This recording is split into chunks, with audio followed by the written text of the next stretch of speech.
Welcome to Home Organizing for Beginners. I'm Tammy, your home organizing educator. Today's microscopic home organizing topic is getting started. You want to get organized and stay organized, but if you don't get started, it'll literally never happen. The prospect of getting organized is exciting, it's motivating, but getting started feels overwhelming. The overwhelm causes you to quit soon after starting. It can even cause you to never start at all. In this episode, I'll share why you're struggling with getting started.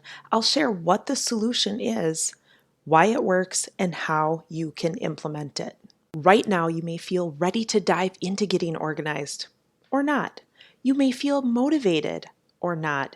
Either way, you know it needs to be done, but you aren't sure where to start because you feel overwhelmed. There's a lot of reasons we feel overwhelmed, but here are a few that directly affect your ability to start your home organizing journey. You get mixed messages from friends and family. If you Google, how do I get started organizing? You still get even more mixed messages. You may be told start in the kitchen because it's the hub of the home, and if you get that done, it'll feel like such a relief. Start in your closet so that you can stop wasting time every day looking for what to wear. These things make sense, right? That's part of what contributes to the overwhelm and the confusion. But the truth is that anyone telling you what room to start in may or may not be right. It can be very overwhelming. Another thing, you want it to look amazing, and you're just not sure how to make that happen. You're thinking it needs to be perfect. Perfectionism can stop you in your tracks. In an online course that I teach called Home Organizing for Beginners, my clients learn how to focus on the function over the fashion. This is what kicks perfectionism to the curb and sets them up to successfully get started, get organized, and ultimately stay organized. Another thing causing you to feel overwhelmed, you realize you'll have difficult decisions to make. Difficult decisions aren't fun, are they? Do you keep it? Do you throw it away? Do you move it to another area of the room? Do you have to talk to other people to figure that out? Sometimes these decisions can be paralyzing. And last, the sheer size of the task overwhelms you too. It's a big project to get organized. That's why I call it your home organizing journey. It's a journey. This just takes time. Today, you'll learn a better way to think about getting started on your home organizing journey, one that will help you move past the overwhelm anytime it sets in so that you can move forward, make progress, build momentum, and implement solutions that will last. What is the solution? The solution is to start small. Let me elaborate with a real life example on this. Many years ago, we built a new house. We moved everything from the old house to the new and basically filled up the unfinished basement with everything we weren't really using.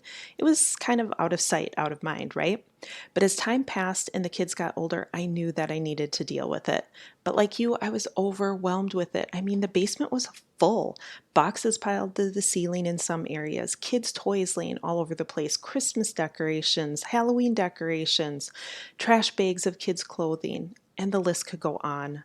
I mean, I tried to corral things and deal with it over the years, but there was still a ton of stuff. At first, I used the excuse that I just didn't really have enough time to organize it all. Then I was able to quit my job, and I was actually home alone a couple days a week, but I still couldn't bring myself to even get started on it. I would try. I would walk down there, I would stand in the middle of the massive mess and literally do nothing. It was just way too much to deal with. Through many months of doing nothing but moving stuff around, I figured out that if I narrowed the scope of the project, I could actually make progress. I broke the basement down into bite-sized chunks. I started small. First, I split it into areas. Then I realized that I could break it down even smaller. Box by box, shelf by shelf, I started sorting through everything, making decisions, and getting it all organized. In full transparency, the entire basement project probably took me maybe a year or a little bit more to do. I didn't work on it every day, just when I had time and actually had the motivation and energy to do it. Every day I worked on it, I started small. every single time I walked into the basement to get it organized, I started small, okay? I didn't allow myself to consider the entire basement or even an entire room as an organizing project. I shifted to considering a box or a shelf or a drawer, each as individual organizing projects. So, again, the solution isn't for you to be told to start in a specific room or space. Instead, the solution is for you to start small. The concept of starting small works better than me telling you what room to start in. Shortly, I'll give you the exact steps on how to start small, but first let me tell you why this will work for you and why it worked for me. Starting small allows you to keep it simple. It can keep your entire home organizing journey simple. And remember, simple equals sustainable. Starting small allows you to get a quick win. A quick win keeps you going and allows you to build momentum. When you build momentum, you're able to continue making progress over time, which leads to ultimately getting an entire space completed and allows you to move to another space if you so choose. Starting small considers you in the process of getting organized. Earlier, I mentioned how overwhelming mixed messages can be. Starting small allows you to ignore where others started in lieu of doing what works for you.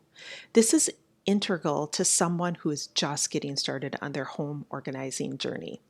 So let's finally dive in to getting started. Don't overlook the simple solution. Let's lay out the steps on how you can start small, and you can start small today. Step number 1, give yourself some quiet time alone to think about getting started small. Listen to this podcast again as a reminder.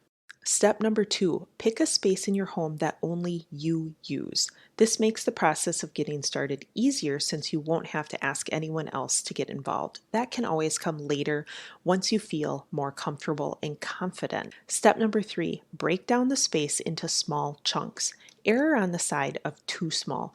You can even take this microscopic if you so choose. Step number 4, write the small chunks on a list. Just kind of summarize them on a list. This list can be used to check off as you complete them, which will give you a sense of accomplishment and help you continue the momentum. Now you have a plan. Don't be afraid of picking the wrong area to start small either. Since you're picking a small area, you can always move and shift easily. I have one point for you to remember as you walk away from our time together. This point is meant to help you remember what you've learned today so that you can get started, get organized, and ultimately stay organized. This week's point to remember is get started by starting small.